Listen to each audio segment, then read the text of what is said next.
Hello everyone, आप देख रहे हैं rank plus the learning app और मैं हूं चंदन एमएलटी।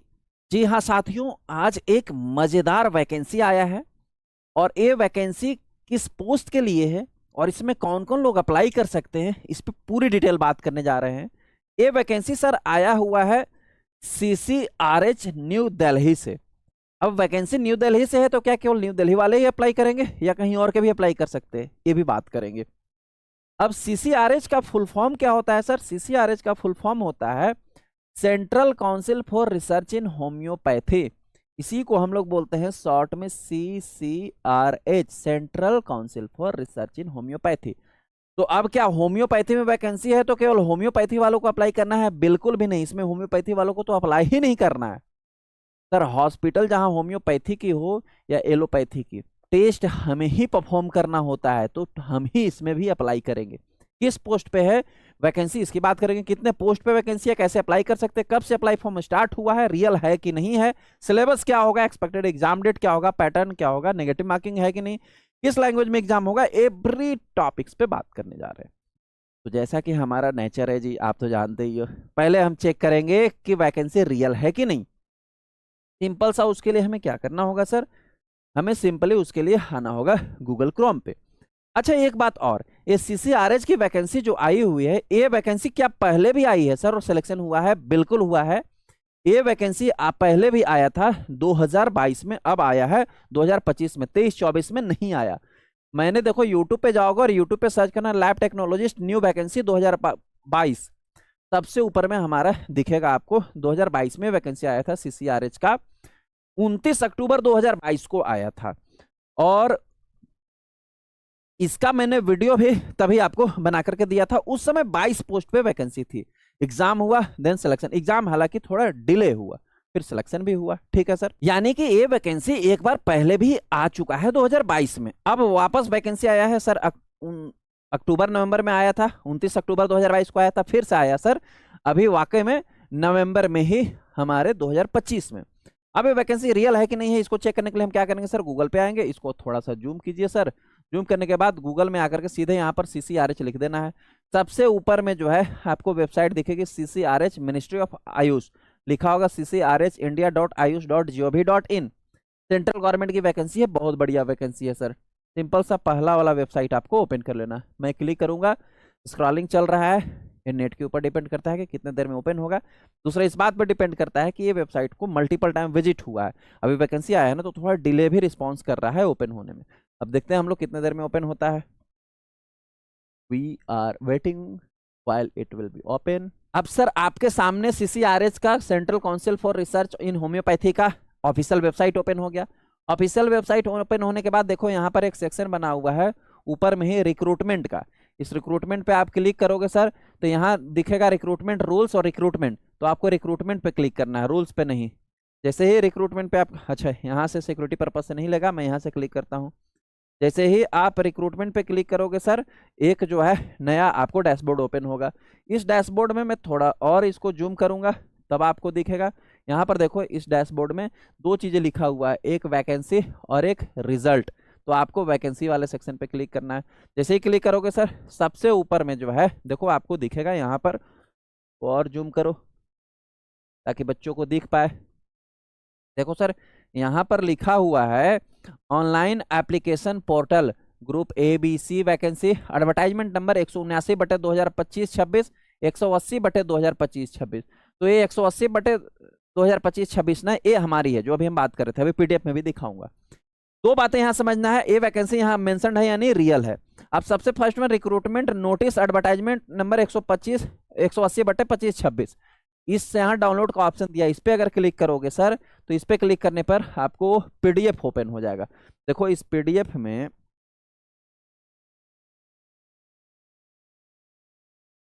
ये पीडीएफ ओपन हो गया आपको।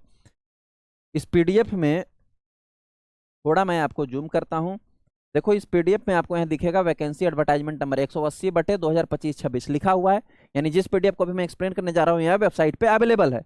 यानी ये तो बात पक्की हो गई सर कि ये वैकेंसी रियल है, ठीक है। अब मैं थोड़ा इसको बैक करूंगा, बैक यहीं से करता हूं सर, मैं इसको बैक करूंगा।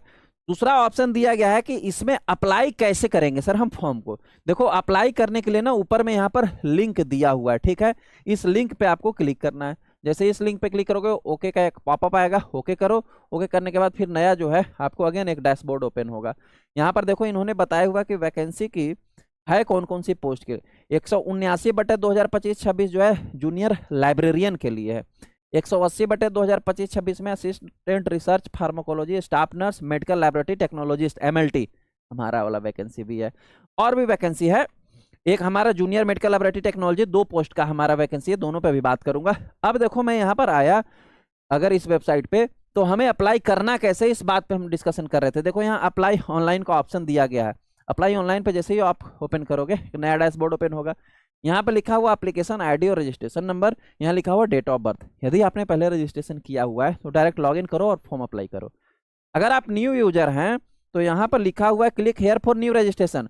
पहले आप इस पर क्लिक करके न्यू रजिस्ट्रेशन करोगे, अपनी सारी डिटेल भरो, रजिस्ट्रेशन करो, ID बनाओ और फिर लॉगिन करो और फॉर्म फिल करो। ठीक, इतनी सी बात समझ में आ गई सर। यानी कि ये जो वैकेंसी है वो रियल है, ये समझ में आ गया, और कैसे अप्लाई करेंगे ये भी समझ में आ गया। अब आते हैं इसके डिटेल पे कि सर जी अप्लाई स्टार्ट होगा कब से।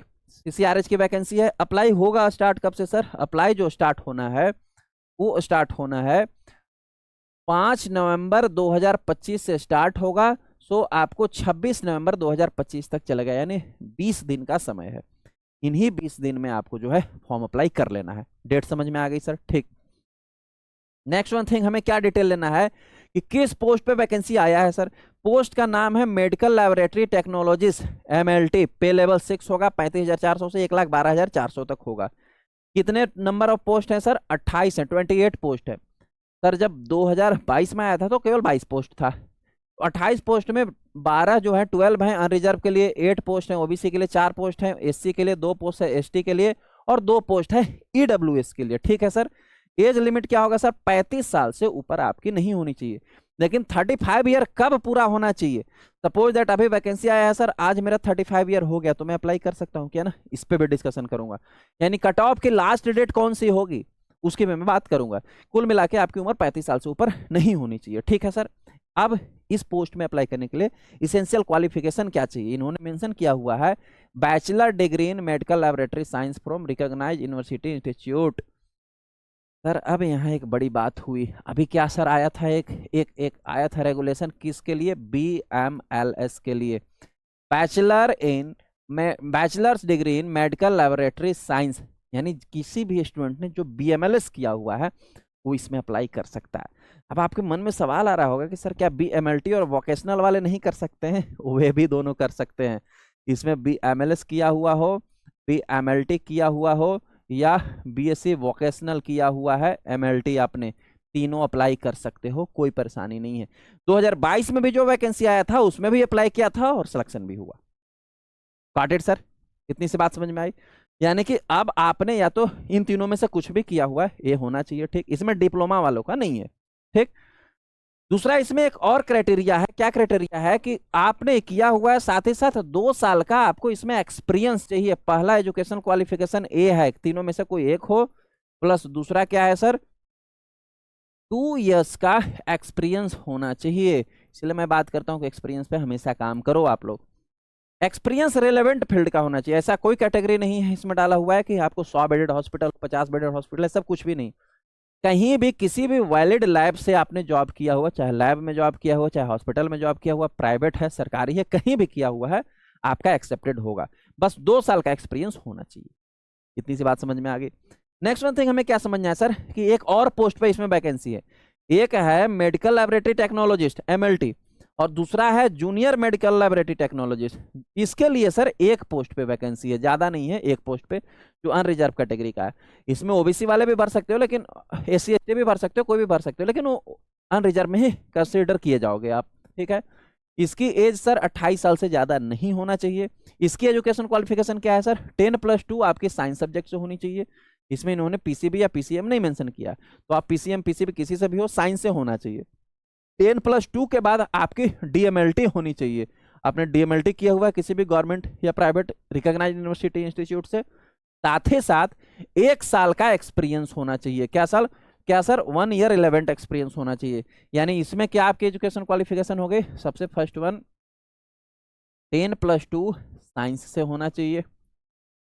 उसके बाद आपकी DMLT होनी चाहिए, ठीक है, दूसरा ए हो गया। और तीसरा क्या हो गया सर, 1 ईयर का एक्सपीरियंस होना चाहिए। अगेन एक्सपीरियंस के लिए जो है कोई यहाँ बाध्यता नहीं है, किसी भी लैब से हो, किसी भी हॉस्पिटल से हो, बस वैलिड रजिस्टर्ड से होना चाहिए, आपकी काउंट हो जाएगी एक्सपीरियंस, कोई दिक्कत परेशानी नहीं।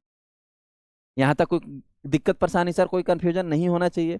नेक्स्ट वन थिंग है कि सिलेक्शन प्रोसीजर होगा कैसे। तो सिलेक्शन प्रोसीजर जो है, सबसे फर्स्ट वन है कि जो भी ग्रुप बी या सी में आप अप्लाई करते हो सर, ये जो है वैकेंसी, ये जो वैकेंसी है वो ग्रुप सी की है, और ये वैकेंसी जो है ग्रुप बी की है। आगे आपको दिख जाएगा ग्रुप बी लिखा हुआ, ठीक है सर। तो जो भी ग्रुप बी सी में वैकेंसी है, ग्रुप बी सी में और भी जितने मैंने पोस्ट बताया था उन सब के भी जिसमें फार्माकोलॉजी और अनदर वैकेंसीज थे, वे सब भी ग्रुप बी और सी में कैटेगराइज किए गए हैं। तो ग्रुप बी और सी में जितने सारे भी वैकेंसीज हैं, उनकी सिलेक्शन प्रोसीजर क्या है sir. Selection will be based only on the basis of the performance online CBT comprising test. Only one जो है, आप कंप्यूटर बेस्ड टेस्ट दोगे और सीबीटी एग्जाम देने के बिहार पर ही आपका सिलेक्शन होगा। और सीबीटी एग्जाम कितने मार्क्स का होगा सर, 100 मार्क्स का होगा। यानी कि एग्जाम कैसा होगा, सीबीटी होगा, कंप्यूटर बेस्ड टेस्ट होगा। It will comprising 100 marks. वो कितना मार्क्स का एग्जाम होगा सर, 100 मार्क्स के एग्जाम होंगे। यहाँ तक कोई दिक्कत है सर, कोई दिक्कत नहीं होना चाहिए। 100 मार्क्स के एग्जाम होंगे। अब एग्जाम की क्या फॉर्मेट है वो 3.5 वाले क्लाउज में आगे बताया गया, उस पर भी मैं आपको डिस्कशन करूंगा। 100 मार्क्स के एग्जाम होंगे। एग्जाम दोनों लैंग्वेज में होगा, बाइलिंगुअल होगा सर, आपको हिंदी और इंग्लिश दोनों में क्वेश्चन दिया जाएगा, ठीक है sir. Each question carry 1 marks, यानी एक क्वेश्चन जो है 1 मार्क्स के लिए होगा। एक क्वेश्चन 1 मार्क्स कैरी करेगा, यानी कि आपको 100 क्वेश्चन भी पूछा जाएगा जो कि 100 मार्क्स के लिए होगा। 100 क्वेश्चन 100 मार्क्स। इतनी सी बात क्लियर हो गई sir. There will be 2.25 negative marking. Sir इसमें निगेटिव मार्किंग भी होगी, कितना होगी सर, 0.25 जो है निगेटिव मार्किंग में कटेगा। ऑल राइट सर, ये इतनी चीज आपको समझ में आ गई। 100 क्वेश्चन 100 मार्क्स, सीबीटी होगा, निगेटिव मार्किंग भी होगी, दोनों लैंग्वेज में एग्जाम होगा। आगे थोड़ी सी और इस फॉर्मेट को हम समझते हैं। समझना क्या है कि अब सर ये 100 क्वेश्चन जो हमें सॉल्व करने के लिए टाइमिंग दिया जा रहा है, उसके लिए टाइम हमें कितना दिया जाएगा सर, इस बात को समझना है। तो for all candidate except PWD will provide the 90 minutes for the exam. यानी 100 क्वेश्चन आपको 90 मिनट में जो है वो सॉल्व करना होगा। कितने सर, 90 मिनट में, केवल पीडब्ल्यूडी को छोड़कर। पीडब्ल्यूडी के लिए इन्होंने जो है वो 120 मिनट टाइम दिया हुआ है, यानी आपको 1.5 घंटा दिया जाएगा। पीडब्ल्यूडी कोई हैंडीकैप्ड है, उनको जो है वो 2 घंटे का टाइम दिया जाएगा। तो जाहिर सी बात है 100 क्वेश्चन 90 मिनट में, यानी कि 10 मिनट आपको कम समय दिया जा रहा है। तो समय का मैनेजमेंट का थोड़ा ध्यान देना होगा। समय मैनेजमेंट के लिए हमारे यहाँ टेस्ट भी आप अटेंड करो। टेस्ट अटेंड करने से जो है समय मैनेजमेंटिंग हम लोग सीखते हैं, टाइम मैनेजमेंटिंग हम लोग सीखते हैं, ठीक है। अब यहाँ पर इन्होंने एक बात लिखा हुआ था कि 3.5 वाले क्लाउज में जो है वो हम बताएंगे कि क्या पैटर्न होगा एग्जाम का। तो 3.5 यहाँ पर आ गया सर, ये देख लो। 3.5 जो है the indicative scheme of the computer based online test as a follows, कि ऑनलाइन टेस्ट में कैसे पूछे जाएंगे क्वेश्चन, उसका क्या सर पैटर्न है, समझ लो जरा। जो 28 पोस्ट पे वैकेंसी है सर, सीनियर एमएलटी वाले पोस्ट के लिए जो वैकेंसी है, मेडिकल लैब टेक्नोलॉजिस्ट के लिए जो वैकेंसी है, उसमें इन्होंने क्लियर लिखा हुआ है all subject of degree in medical laboratory technology. जो आपने BMLT करने के ड्यूरिंग, BMLS करने के ड्यूरिंग या वोकेशनल करने के ड्यूरिंग जो भी आपने पढ़ा हुआ है, उससे आपको 70 मार्क्स के क्वेश्चन पूछे जाएंगे, 70 मार्क्स के क्वेश्चन पूछा जाएगा। यानी 70 क्वेश्चन 70 क्वेश्चन आपको थ्योरेटिकल सब्जेक्ट से आएगा, ठीक। दूसरी बात आता है वो है रिसर्च एप्टीट्यूड से, जिसमें मेडिकल एथिक्स टॉपिक रिलेटेड जैसे कि quality control, lab management, biomedical waste management, ये सारी चीजों से जो है वो आपको 20 मार्क्स के क्वेश्चन पूछे जाएंगे, 20 मार्क्स के। हालांकि ये 20 मार्क्स के क्वेश्चन भी उसी थ्योरी से है, लेकिन इसको मोस्ट ऑफ प्रैक्टिकल में सीखते हो। लेकिन इसमें जैसे कि क्वालिटी कंट्रोल हो गया, लैब मैनेजमेंट हो गया, इनमें से बायोमेडिकल वेस्ट मैनेजमेंट, ये सब हमारे यहाँ थ्योरी में भी पढ़ाया गया है। यानी मोस्ट ऑफ 70 और 20 90 मार्क्स तो आप मान करके चलो कि थ्योरी से ही है। हाँ जी सर, 90 मार्क्स जो है वो थ्योरी से ही है, यानी 90 क्वेश्चन आपको थ्योरी से आ सकता है। जिसमें कुछ आपको यहाँ से प्रैक्टिकल से भी देखने के लिए मिलेगा। ठीक है, ड्यूरिंग आप अगर पीजी किए हुए हैं, इथिक्स लिखे हुए हैं, तो उसमें रिसर्च में आपने जो पढ़ा होगा उस तरीके का भी, हालांकि यूजी में कहीं रिसर्च हुआ नहीं है, तो मोस्ट ऑफ जो है आपको प्रैक्टिकल एस्पेक्ट का क्वेश्चन मान के चलो। ठीक, हालांकि क्यूसी वगैरह सब थ्योरी में भी पढ़ाए गए हैं। ठीक, लेकिन प्रैक्टिकल में रोज क्यूसी वगैरह लगाते हो तो उन सबसे आपको डिफरेंटली क्वेश्चन पूछे जाएंगे। अब 70 और 20 90 क्वेश्चन हो गया, रह गया 10 क्वेश्चन। 10 क्वेश्चन जो है वो आपको जनरल अवेयरनेस से पूछा जाएगा। जनरल अवेयरनेस में आपको जीएस, साइंस, मैथ, रीजनिंग कुछ भी आ सकता है। कितने क्वेश्चन होंगे सर? 10 क्वेश्चन होंगे। टोटल आपको कितने बन गए सर? 100 मार्क्स के 100 क्वेश्चन बन गए। तो आपको फॉर्मेट समझ में आया? 3 फॉर्मेट में है। 70 मार्क्स तो टोटली थ्योरी से, 20 मार्क्स विथ थ्योरी और प्रैक्टिकल दोनों मिला करके कह लो। ठीक, 90 और 10 मार्क्स जीएस से। 100 मार्क्स के question, 100 question, 100 marks, 90 minute exam के लिए, 0.25 जो है नेगेटिव मार्किंग आएगी। इतनी सारी डिटेल जो है इस एग्जाम के पैटर्न पे। अब सवाल आता है कि हम तैयारी स्टार्ट कैसे करें सर? देखो, अब इसका नवंबर में वैकेंसी आया है, 5 नवंबर को वैकेंसी फॉर्म अप्लाई स्टार्ट हुआ। आज मैं 6 नवंबर को आपको वीडियो दे रहा हूँ। तो नवंबर, दिसंबर, जनवरी, फरवरी तक इसका थोड़ा डिले एग्जाम होता है। पिछले बार भी ऐसा हुआ था, तो थोड़ा डिले एग्जाम हो सकता है आपको। फरवरी तक, जनवरी से फरवरी तक मार के चलो कि एग्जाम होगा। 2 से 3 महीने आपको पढ़ने हैं। 2 से 3 महीने पढ़ने के लिए आपको बेस्ट एंड बेस्ट वे जो होगा वो क्या करना है sir? Rank plus the learning app download करना है। सिंपल सा, आपको अपनी तैयारी को बेस्ट अगर करनी है तो उसके लिए सिंपली जो है आप रैंक प्लस ऐप डाउनलोड करो। ठीक है, रैंक प्लस ऐप डाउनलोड करो, और डाउनलोड करके लैब फाउंडेशन बैच 2.0 वहाँ अवेलेबल है। ये कोर्स कंप्लीट है, सारे theoretical lectures, PDF notes, test series, TPP इसमें अवेलेबल हैं। आप डाउनलोड करके अपनी प्रिपरेशन आज से स्टार्ट करो सर। बेस्ट वे है कि प्रिपरेशन ऐसे ही करनी चाहिए। आपको कोई भी क्वेरीज या कन्फ्यूजन होता है ग्रुप, तो आप इस दिए गए नंबर पे कॉल या व्हाट्सअप कर सकते हो, 8235067766। हमारी टीम आपको उसमें भी मदद करेगी। आप डायरेक्ट कॉल भी कर सकते हो या व्हाट्सअप भी कर सकते हो। अब दूसरा एक पोस्ट था sir, junior medical laboratory technologist, जो कि एक पोस्ट पे वैकेंसी था। इसके लिए क्या इन्होंने पैटर्न रखा हुआ उसको भी जरा समझ लीजिए। इसके लिए इन्होंने रखा हुआ 10+2 science subjects and diploma in medical laboratory technology from the all subjects. जो 10+2 के बाद आपने जो साइंस के बाद जो आपने डिप्लोमा किया हुआ है, तो इसमें 10+2 से भी कुछ क्वेश्चन साइंस से हो सकता है, और डिप्लोमा से मोस्ट ऑफ क्वेश्चन जो है वो आपको पूछे जाएंगे। लगभग 70 मार्क्स के क्वेश्चन पूछा जाएगा, और इसमें जनरल अवेयर्स और रीजनिंग से जो है वो 20 मार्क्स के क्वेश्चन पूछे जाएंगे। ये जूनियर के लिए मैं बता रहा हूँ, जो एक पोस्ट पे वैकेंसी है। और वर्किंग नॉलेज और कंप्यूटर नॉलेज से जो है 10 क्वेश्चन पूछे जाएंगे। इसमें टोटल 100 क्वेश्चन पूछा जाएगा। इसमें भी 3 पैटर्न है सर। ठीक है, होप से समझ में आ गया होगा दोनों के पैटर्न भी। अब नेक्स्ट जानकारी हमें क्या लेनी है सर? सीसीआरएच के बारे में। वो लेनी है एप्लीकेशन फी की। सर एप्लीकेशन फी कितना लगेगा? यदि आप अनरिजर्व कैटेगरी, ओबीसी या ईडब्ल्यूएस से हैं तो आपको 500 रुपये लगेगा। यदि आपको एससी, एसटी, पीडब्ल्यूडी या फीमेल से हैं तो आपको कोई भी फी नहीं लगेगा। ये इसकी फॉर्म फी है सर। नेक्स्ट वन आता है कि अब अप्लाई इसको कौन कर सकता है? आप इंडिया में कहीं के भी स्टूडेंट हैं तो कहीं के भी स्टूडेंट भी इसमें अप्लाई कर सकते हैं। The candidate must be a citizen of India. Delhi की वैकेंसी है, दिल्ली में पोस्टिंग होगी, तो इसका मतलब ये नहीं कि केवल दिल्ली के बच्चे अप्लाई करेंगे। किसी भी स्टेट से आप बिलोंग्स करते हो इंडिया के, आप अप्लाई कर सकते हो इसमें सर। अब बात आती है कि सर अप्लाई कर देंगे, लेकिन सपोज दैट मैं कहीं और से बिलोंग करता हूँ, मैं मध्य प्रदेश से हूँ, महाराष्ट्र से हूँ, मैं उत्तर प्रदेश से हूँ, मैं बिहार से हूँ, झारखंड से हूँ, बंगाल से हूँ, उड़ीसा से हूँ, कहीं से भी किसी भी स्टेट से हूँ, छत्तीसगढ़ से हूँ, तो क्या मेरा एग्जाम होम टाउन में होगा? बिल्कुल नहीं। एग्जाम के लिए इन्होंने सिटी दिया हुआ है, कभी भी आप अप्लाई करोगे तो एग्जाम इन्हीं सिटी में आपका होगा। दिल्ली में एक एग्जाम सेंटर है, मुंबई है, देन चेन्नई है, देन कोलकाता है, देन गुवाहाटी है। कोशिश इनकी यही रहेगी कि आपका जो होम टाउन है उससे जो नियर अबाउट वाला सिटी होगा वही आपको देंगे, लेकिन इन्हीं 5 एग्जाम सिटीज में आपको एग्जाम होंगे। Got it sir? ओके, अब हम लोग आगे चलते हैं। अभी मैंने बता दिया कि इंडिया के सभी सिटी से आप अप्लाई कर सकते हो। दूसरा सबसे इंपॉर्टेंट बात कि जो लेक्चर के शुरू में मैंने बोला था कि इसकी लास्ट कट ऑफ डेट कब होगी। जैसे इन्होंने बोला कि बीएमएलटी कंप्लीट होनी चाहिए, 2 साल का एक्सपीरियंस होना चाहिए या 1 साल का एक्सपीरियंस होना चाहिए, तो किस, या हमारी एज जो है 35 साल पूरी होनी है या जितना भी है, उस एज को किस डेट तक, लास्ट डेट को माना जाएगा कि इतना तक अगर कंप्लीट है तो ठीक है। तो इन्होंने क्लियर मेंशन कर रखा है सर कि the eligibility of the candidate in terms of education, qualification, age, experience etc. as stipulated in advertisement shall be determined as on the closing date of the receipt of the application form।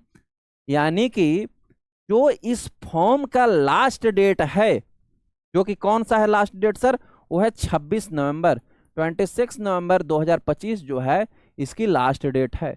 यानी 26 नवंबर 2025 जो इस form की last date है, उस last date तक आपकी सारी educational qualification, age, experience complete हो जाना चाहिए। यदि इसके बाद आपकी एजुकेशन क्वालिफिकेशन कंप्लीट हो रहा होगा और आपने अभी फॉर्म भर दिया, आप एग्जाम भी दे दिए, सिलेक्शन भी हो गया, तो आपको सिलेक्शन नहीं दिया जाएगा, क्योंकि आपकी जो क्वालिफिकेशन है वो क्लोजिंग ऑफ फॉर्म डेट के बाद कंप्लीट हुआ है। समझ में आ रही बात? फॉर्म भरने के लिए कोई किसी को नहीं रोकता है, एग्जाम देने के लिए कोई किसी को नहीं रोकेगा, लेकिन सिलेक्शन में आपको रुकावट आ जाएगी। यदि आपको सारी education qualification, experience, age fulfil करते हैं 26 नवंबर 2025 से पहले तक, आप बेशक अप्लाई कीजिए। और सबसे इम्पोर्टेंट बात कि बेटा वैकेंसी बहुत ज़्यादा आ रहा है, आप जो निराश होकर बैठे रहते हो ना, मैं आप लोगों को इसीलिए मोटिवेट हमेशा करते रहता हूँ कि बैठो मत, प्रिपरेशन में लगे रहो।